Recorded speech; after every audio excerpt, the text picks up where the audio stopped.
দেখুন এই কাপড়টা রয়েছে। এই টুকরো কাপড় দিয়ে তো ভাবছেন কি তৈরি হবে, এই তো ছোট কাপড়, কিন্তু জানেন এই তৈরি কাপড় দিয়ে খুব ভালো জিনিস তৈরি হবে। প্রথমে আমরা এটা সেলাই করব। এটা একটু টেকসই করতে হবে। আমি এর মধ্যে ফোম দেব। ফোমটা ঠিক এর সাইজে কেটে নেব।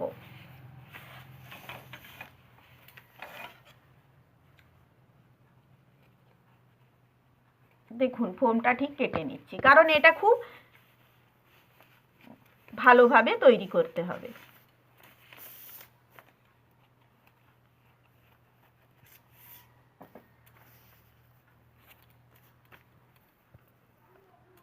এটা যেহেতু আমি একটু মজবুত করতে চাই এবং 2 কালারের করতে চাই,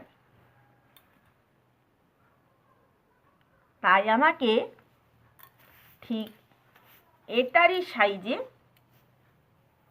একটু কাপড় কেটে নিতে হবে। আসুন বন্ধুরা কাপড়টা কেটে নিই।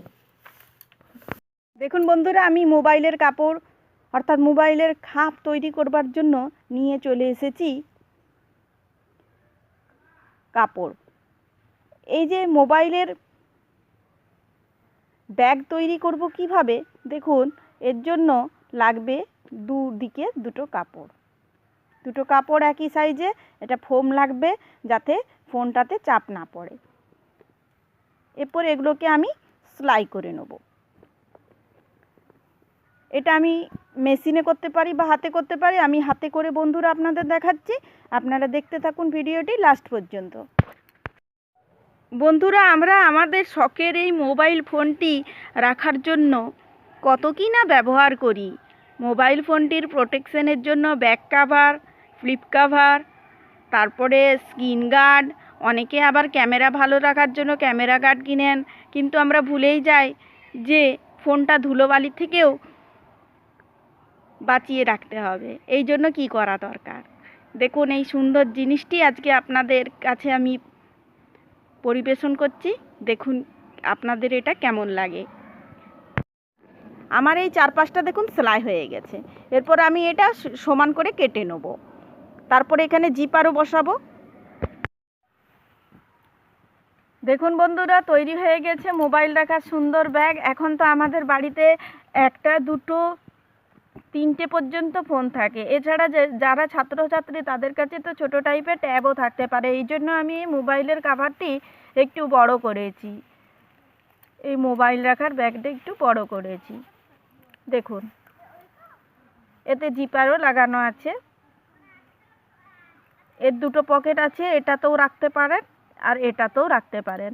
এই দেখুন কিভাবে আমি সুন্দরভাবে ফোনগুলো এতে রাখতে পারি। এই পকেটেও দেখুন এটা আমি রাখতে পারি। এটা লাল দিক, কারোর যদি অসুবিধে থাকে লাল ছাড়াও এটা দুভাবে ইউজ করা যাবে। এই দেখুন এটা উল্টো দিক হলো। এই দেখুন এটা যদি ব্যবহার করেন, এক সাইডটা লাল আর এক সাইডটা একটু ঘিয়া। এই দেখুন আমি রাখতে পাচ্ছি এবং চেন টেনে দিতে পারছি। এতে আমার বড় সাইজের ট্যাবও থাকতে পারে। সাইজটা তৈরি করা হয়েছে, এতে ট্যাবলেটও থাকতে পারে। আর এখন যে ফোনগুলো আসছে তা এরকম সাইজেরই আসে, বড় ফোনও রাখা যেতে পারে।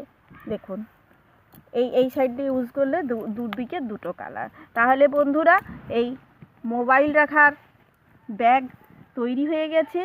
অবশ্যই আপনারা আমাকে কমেন্ট বক্সে জানাবেন এটা আপনাদের কেমন লাগলো।